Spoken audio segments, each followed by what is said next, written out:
जय जगन्नाथ सांग मैंने आम जाइए आमर पाख हनुमान मंदिर को। तो सेठी एमती किसी बड़ पोखरी अच्छी से पोखरी एत सारा माछ छड़ा जाइए। तो से माछ देखिए आम मैंने खुशी होलु।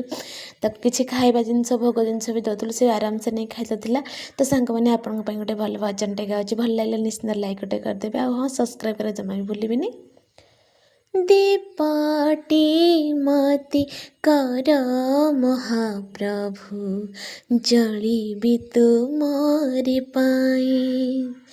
फूलाटी मति कर महाप्रभु बासी भी तुमरि पाई। तुम सेवा बिना किछि चाहूँ नाही।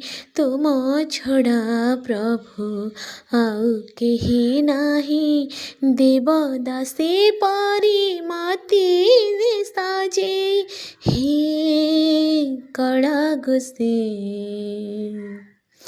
हे कड़ा गुसे।